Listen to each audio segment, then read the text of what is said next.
Hello friends, Gujarati રસોડુમાં તમારું સ્વાગત છે અને હું છું પલક. આપણે આ રસોડે અવનવી વાનગીઓ શીખતા હોઈએ છીએ અને આજે આપણી સાથે છે વડોદરાથી આવેલા અર્ચનાબેન પરીખ, જે આપણને ખૂબ જ ઇન્ટરેસ્ટિંગ વાનગી શીખવાડવાના છે. તો આવો એમને બોલાવી લઈએ. કેમ છો અર્ચનાબેન? મજામાં. ગુજરાતી રસોડુમાં તમારું સ્વાગત છે. Thank you. અને આજે અમારા દર્શકો માટે તમે કઈ વાનગી લઈને આવ્યા છો? આજે હું પાલક ગાર્લિક પરાઠા લઈને આવી છું. સરસ, એટલે એક હેલ્ધી રેસિપી બનવાની છે. હાજી. તો પાલક ગાર્લિક પરાઠા બનાવવા માટે કયા કયા ઇન્ગ્રેડિયન્ટ્સ જોઈશે? ઓકે, પાલક ગાર્લિક પરાઠા માટે સૌથી પહેલાં તો ઘઉંનો ઝીણો લોટ, આપણે જેનાથી પરાઠા બનાવી શકીએ, પાલકની પ્યુરી, ઘી. આપણે પરાઠા ઓલવેઝ મોટા ભાગે ઘીમાં જ થતા હોય છે, એટલે આપણે ઘી લઈએ છીએ. લીલું લસણ, સૂકું લસણ, કસૂરી મેથી, કોથમરી અને આદુ મરચાંની પેસ્ટ, બધું ઝીણું ઝીણું સમારી અને બધું તૈયાર રાખ્યું છે.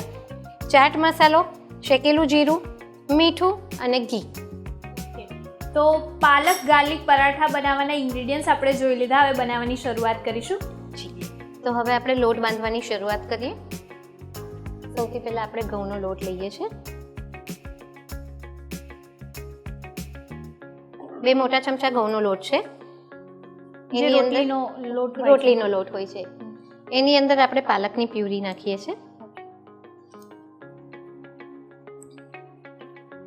Approximate 4 teaspoon. ઘીનું મોણ નાખીશું આપણે.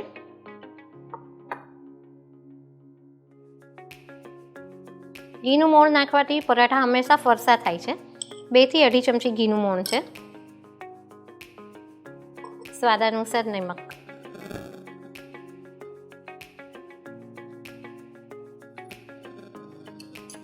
પાલકની પ્યુરી જે લીધી છે એ પ્યોર છે, એકલી અંદર કાંઈ જ નથી નાખેલું, એકલી પાલકની પ્યુરી છે. એનો આપણે લોટ બાંધીએ છીએ.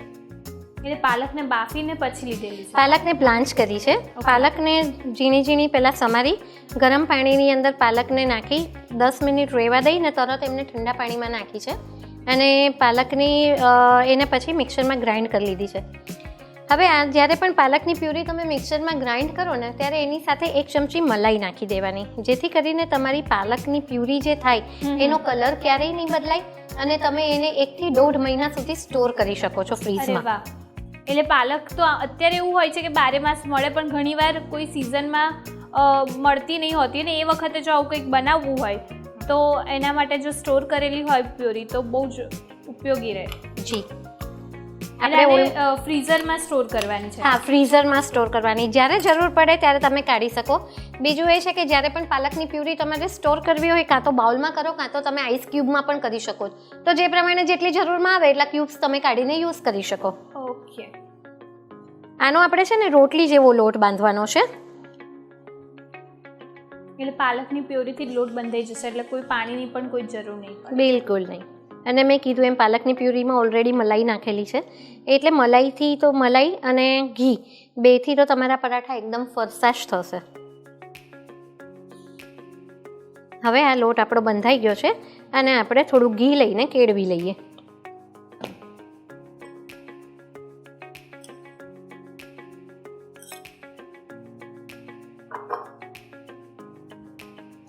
જેટલું તમે લોટને મસળશો એટલા તમારા પરાઠા લચીલા થાય, એટલે આમ બને એટલું કેળવવાનું વધારે.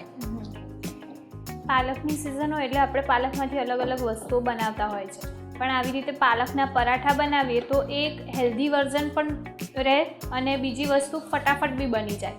જી. આ જ લોટમાંથી તમે પાલકની પૂરીઓ પણ બનાવી શકો છો, આલુ પાલક પરાઠા પણ બનાવી શકો છો, લીલવા હોય તો લીલવા વચ્ચે સ્ટફિંગ કરીને કરી શકો, મિક્સ વેજીટેબલ હોય તો એ વચ્ચે સ્ટફિંગ કરી શકો. આ એક લોટ બહુ બધી આઈટમ. હવે આપણો લોટ તૈયાર થઈ ગયો છે, એને આપણે થોડી વાર રેસ્ટ આપીશું. હવે આપણે જે પાલકના પરાઠા બનાવવા જઈ રહ્યા છે એ એક જાતના લચ્છા પરાઠા આપણે બનાવીએ છીએ. તો એની અંદર લીલું લસણ છે, કોથમરી છે, સૂકું વાટેલું લસણ છે, કસૂરી મેથી છે.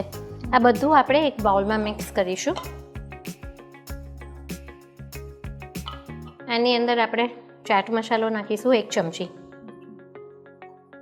અને સ્વાદાનુસાર મીઠું. ચાટ મસાલો છે એટલે એ પ્રમાણે મીઠું એકદમ ઓછું. આની અંદર આપણે ઓછામાં ઓછું 2 થી 3 ચમચી ઘી નાખીશું. ઓકે. એમ પણ લીલું લસણ ને ઘીનું જે કોમ્બિનેશન છે બહુ હેલ્ધી અને ટેસ્ટી કોમ્બિનેશન હોય છે. આપણે વઘારેલો રોટલો નહીં કરતા હોય એમાં લીલું લસણની સાથે ઘી બારોબાર હોય તો મજા આવી જાય. હવે આ બધી વસ્તુને આપણે ભેગી કરી નાખશું. લીલા લસણની પણ પોતાની એક તીખાસ હોય છે. એક આપણે લીલું મરચું લીધું છે, થોડોક આદુનો ટુકડો લીધો છે, એટલે તીખાસ, પછી ચાટ મસાલાને લીધે થોડું ચટપટા બનશે. આ આપણું તૈયાર થઈ ગયું છે મેરિનેશન. હવે આપણે પરાઠા વણશું. આપણે જે લોટ રાખેલો એને રેસ્ટ આપી દીધો છે. આપણે ફરીથી એક વખત એને કેળવી લઈશું.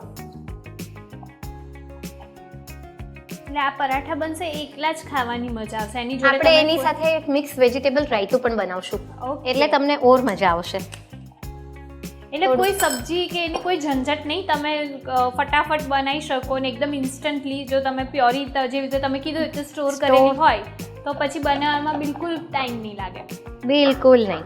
10 મિનિટમાં તો તમારા પરાઠા તૈયાર. લીલા લસણની સિઝન ના હોય તો તમે ઘીની અંદર આપણું સૂકું લસણ વાટીને એની સાથે તમે કસૂરી મેથી, ચાટ મસાલો નાખીને પણ તૈયાર કરી શકો છો. એવું જરૂરી નથી કે લીલું લસણ હોવું જ જોઈએ. આ તો સિઝન છે એટલે આપણે વાપરીએ છીએ. પરાઠું વણી લીધું છે આપણે મોટું. હવે પરાઠાની ઉપર આપણે ઘી લગાડશું. ઘીને સરખું આપણે સ્પ્રેડ કરી દઈશું. એની ઉપર છે ને આપણે જે તૈયાર કરેલો મસાલો છે એ મસાલો ઇવનલી પાથરશું. એટલે આપણે જે વણી છે એ બહુ પતલું નથી પરાઠો બનાવવાનો, મીડિયમ સાઈઝનો. હવે આની ઉપર આપણે થોડું લોટ ડસ્ટિંગ કરીશું. હવે આપણે નાના હતા ત્યારે પંખો બનાવતા હતા, ખબર છે? હા. બસ એ રીતે આપણે ઝીક આને વાળતા જઈશું. પ્રેસ કરી અને વાળતા જઈશું. એટલે સરસ એના લચ્છા બની જશે. એને પાછું આપણે ગોળ લઈ લઈએ.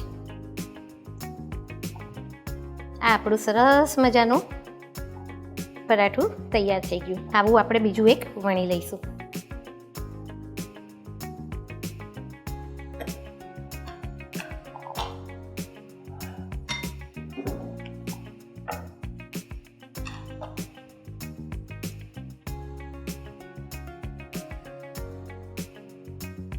પાછું એને લોટથી ડસ્ટિંગ કરશું.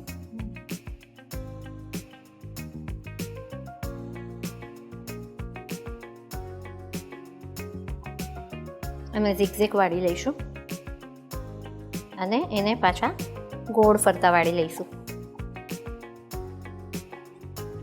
જો હવે આપણે જે તૈયાર કરેલા હતા ગુલ્લા એ રેડી છે. હવે આપણે એને વણી લઈએ. ગેસ ચાલુ કરી દઈશું. જી.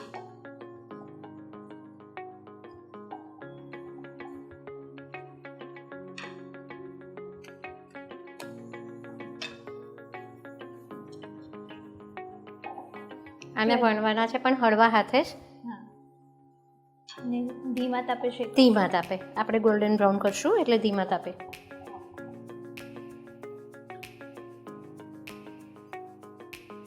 હવે આપણે ઉપરની સાઈડ થોડું ઘી લગાડશું.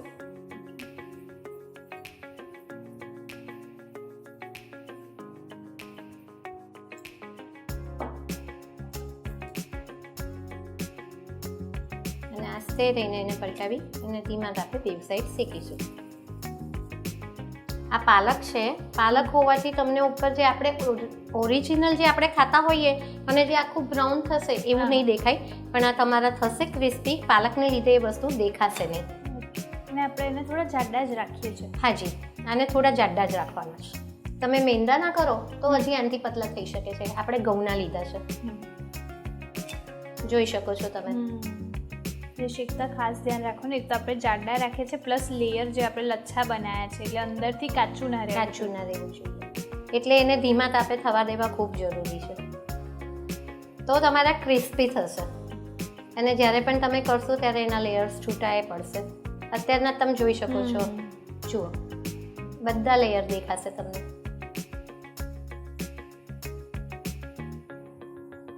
ને આપણે તમે જોયું હશે આપણે એક જ વખત ઘી લગાડ્યું છે અંદર ઓલરેડી ઓછા ઘીમાં, કારણ કે આપણે અંદર ઓલરેડી મોણમાં એ ઘી છે અને આપણે ઘીનું સ્ટફિંગ પણ કરેલું છે.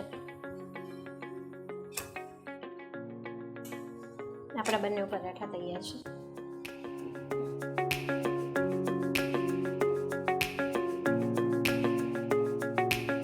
હવે આપણે પાલકના પરાઠા તો તૈયાર કરી દીધા. હવે એની સાથે ખાવા માટે એક સરસ મજાનું મિક્સ વેજીટેબલ રાયતું બનાવીએ. મેં આ બધા મિક્સ વેજીટેબલ લીધા છે. એની અંદર કાંદા, કેપ્સિકમ, ટમેટા, ગાજર, બીટ અને બટેકા, બાફેલા બટેકા અને કોથમરી, આ બધું તૈયાર કરી અને ઝીણું ઝીણું સમારીને રાખ્યું છે. બાફેલા વટાણા પણ લીધા છે, થોડા હતા તો નાખી દીધા. એટલે આ બધાને મિક્સ કરી દીધું. હવે આની સાથે આપણે દહીં મિક્સ કરીશું. પહેલાં મોરા દહીંને ફેટી લઈશું. એટલે આની અંદર તમને ગમતા કોઈ પણ વેજીટેબલ્સ તમે એડ કરી શકો, જે તમારી પાસે અવેલેબલ હોય ને જે ભાવતું હોય એવી રીતે. દહીંને પહેલાં પ્રોપર ફેટી લેવાનું. દહીંની કણી કણી આવશે તોય મજા નહીં આવે. એટલે આપણે નોર્મલ મોડું દહીં આવે છે, મોરું દહીં.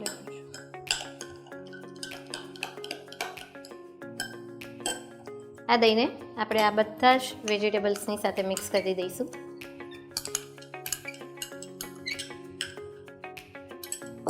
આની અંદર સ્વાદ અનુસાર આપણે મીઠું નાખીશું અને શેકેલું જીરું. બસ, આની અંદર બીજું કાંઈ જ નાખવાની જરૂર નથી. બીટ નાખ્યું છે અને બધા વેજીટેબલ્સ છે એટલે કલર બહુ સરસ આવી જશે. લીલા પાલકના પરાઠા સાથે આ રાયતું પીરસો એટલે બહુ જ મજા આવે. ખાવાની એ મજા આવશે અને સરસ પણ લાગશે. આમાં તમને ગમતું હોય તો તમે મરી પણ એડ કરી શકો છો, પણ આપણે જરૂર નથી. ઓલરેડી આપણી પાસે અંદર સ્પાઇસી છે.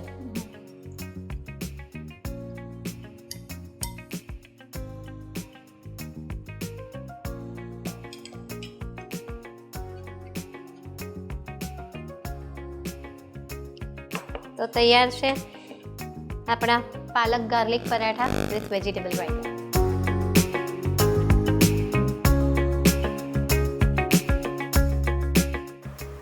જો તમે તમારી રેસિપી અમારા ગુજરાતી રસોડુના રસોડે બનાવવા ઈચ્છો છો તો અત્યારે જ તમારી રેસિપી અને તેના ફોટા અમને અમારા WhatsApp નંબર 8238234001 પર મોકલી આપો, અથવા તમે તમારી રેસિપી અમને ઈમેલ પણ કરી શકો છો. અમારું ઈમેલ આઈડી છે recipe@gujaratiRasodu.com.